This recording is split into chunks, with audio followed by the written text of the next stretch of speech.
Croeso i'r Gell ar fore llun. Gobeithio'r penwythnos fod yn braf i chi. Rwan, faint o sylw fyddwch chi'n rhoi i'r iaith sy'n cael ei siarad o'ch cwmpas? Mae yna rai sydd yn poeni am ramadeg, ac wrth glywed rhywun ar y radio neu'r teledu yn camdreiglo neu defnyddio rhyw air mewn ffordd anghywir, mi fyddan nhw'n ocheneidio ac ambell un yn cysylltu i gwyno. Mae eraill wedyn yn mwynhau gwrando ar bobl yn siarad am ei bod nhw isio defnyddio neu ysgrifennu iaith eu hunain. Maen nhw'n ysgrifennu nofel neu rhyw sgript ar gyfer y radio neu'r teledu. A maen nhw eisiau gwybod sut mae iaith yn llifo naturiol iddyn nhw gael ail gynhyrchu'r un peth. A mae eraill wedyn sy'n jyst yn hoffi siarad. Ac un o'r pethau diddorol ydy'r ffordd mae iaith yn newid. Mae iaith fyw yn gyson yn newid. Mae yna rai geiriau ac ymadroddion yn diflannu ac eraill yn dod yn fwy cyfarwydd i ni. A pan oedd William Salisbury am ddisgrifio be ddigwyddodd ar ddydd y Pentecost, fe soniodd am sŵn mal gwth gwynt agwrdd. Rwan pwy ohono ni fydde'n deall hynny. Ond mae'r Beibl Cymraeg Newydd yn sôn am sŵn fel gwynt grymus yn rhithro. Mae iaith yn newid. Ac yn ystod y flwyddyn diwethaf, da ni dod ar draws sawl gair neu ymadrodd newydd yn dydyn ni. Pa mor aml oedden ni'n sôn am bandemig cyn y llynedd. Beth am hunan ynysu neu ffyrlo. Mae Zoom wedi dod i olygu rhywbeth cwbl wahanol i'r rhan fwyaf ohono ni. You're on mute. Wyt ti wedi mudo? Wel, dyna chi frawddeg na glywes i erioed o'r blaen, dwi'n yn credu. Ac yn fwy diweddar, mae yna gwestiwn arall wedi dod ar yn gennau ni'n does. Ydych chi wedi cael y brechlyn eto? Mae hwn yn gwestiwn sydd yn dal mwy na ffeithiau, dydy.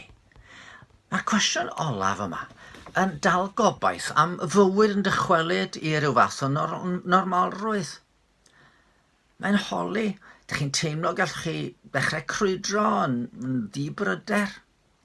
Mae'n agor drws i wynebu'r dyfodol gyda mwy o hyder yn dydy. Ac fel mae ymadroddion yn ymddangos, mae rhai eraill yn diflannu. Mae dipyn llai o drafod Brexit erbyn hyn, i fod ond rhywbeth sy'n golygu poen a gofid i lawer, wrth i'r Llywodraeth geisio rheolaiddio'r berthynas rhwng y Deyrnas Gyfunol a'r gymuned Ewropeaidd, ac wrth i fusnesau geisio datrys y problemau o anfon i cynnig dramor. Mae Brexit yn bwnc pwysig, ond un sydd ddim yn cael cymaint o sylw gan y mwyafrif ohono ni erbyn hyn. Rwan, mae yna un ymadrodd oedd i'w glywed yn eithaf aml mewn cylchoedd Cristnogol pan ddoes i ffydd go iawn flynyddoedd yn ôl erbyn hyn. Ond i'r cwestiwn ddim i'w glywed, wel, dwi ddim wedi glywed o ers tro. Dyma'r cwestiwn. Wyt ti wedi cael dy achub? Rwan, dwi'n gwybod bydd pobl yn ymateb mewn gwahanol ffyrdd i'r fath gwestiwn. Bydd rhai'n falch iawn a tydi o ddim yn cael ei ddefnyddio bellach. Bydd eraill yn dweud fod y cwestiwn yn hynod o naif a simplistig. Ac eto, mae hwn yn gwestiwn sy'n gwneud i ni feddwl am rhywbeth pwysig iawn. Gawswch chi'ch achub? Y cwestiwn yn y bôn ydy, be di'ch perthynas chi efo Duw?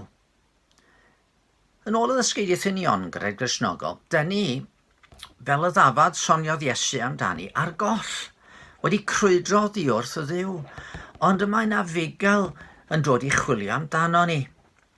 Duw ei hun yn andanfon i fab yr arglwydd Iesu, y bugel da roddodd i einioes dros y defaid.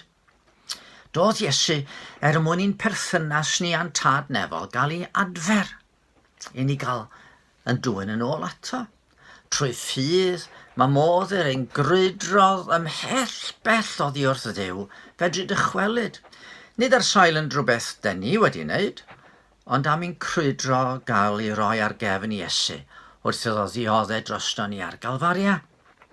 Ac wrth gwrs, pen draw hyn ydy'r addewid, y cawn fod gydag ef wedi'r byd diflannu ac wedi'n unau farw.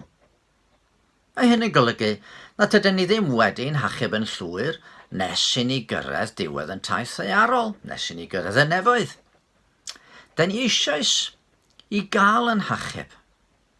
Mae'r Cristion hefyd yn cael addewid o brofi cwmni Duw yn ei arwain yw berthynas feunyddiol o Dduw ar waith yn ein bywyd. Da ni yn cael yn hachub o ddydd i ddydd wrth i Dduw symud yn ein bywyd. Ond mae yna ddechrau i'r daith hefyd. Mae yna fan cychwyn. A dyna oedd y tu ôl i'r cwestiwn gefais ti dy achub.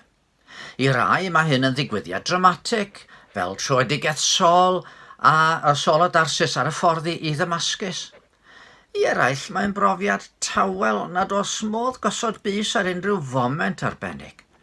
Ond maen nhw wedi dod i ymddiried yn yr arglwydd.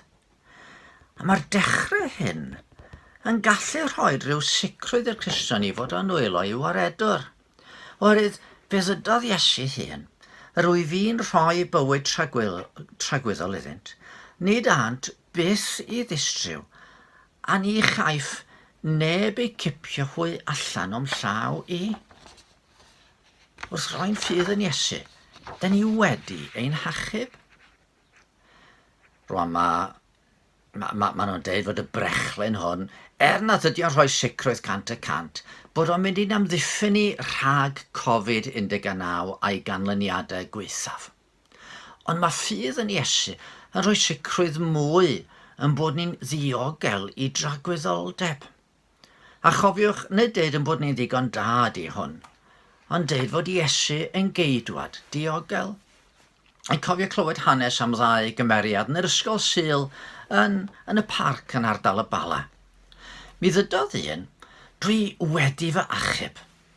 A dyma'i gyfaill yn ymateb, twtlol, peth balch ydi deud hynny, pwy all wybod i fod o wedi achub? Wedi meddwl am funud, fe ddydodd y cyfan, wel ie, ond o'n i yno pan ddigwyddodd o. Oedd o wedi profi maddeuant Duw yn dod fewn i'w galan ac oedd o'n brofiad real iawn. Ydy mae'r Cristion yn gobeithio cael ei achub ryw ddydd. Mae'n profi Duw yn ei gadw ei achub o ddydd i ddydd.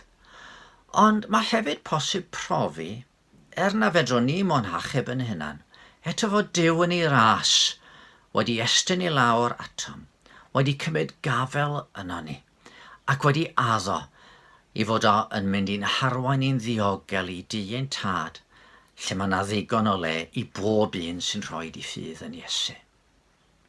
Gawswch chi'r brechlyn eto? Oedd gobeithio byddwn ni gyd ni gael yn fuan y te. Ond cwestiwn mwy pwysig, a maddeuwch i mi os ydy o'n gwestiwn sy'n eich tramgwyddo. Gawswch chi eich achub. Rydych chi'n ei weddio. Arglwydd yn Duw, da ni'n diolch i ti, dy fod ti'n Dduw sydd yn ceisio y colledig. A da ni'n gwybod o Dduw'n tad o gael yn gadael yna crwydro fydden ni. Da ni fel defaid yn mynd ar ddisperod wrth natur. Ond diolch fod Iesu wedi dod i fod yn fugail sydd yn ceisio'r colledig, yn dwyn yr oen sydd wedi crwydro ar ei gefn ei hunan. Derbyn yn diolch o Dduw'n tad, dy fod ti'n barod i'n hachub ni a helpa ni ymateb mewn ffydd ac mewn diolchgarwch i dy ras a dy gariad rhyfeddol di. Amen. Cymwch ofal a mi welwn i chi dy mercher os ydym yn caniatau.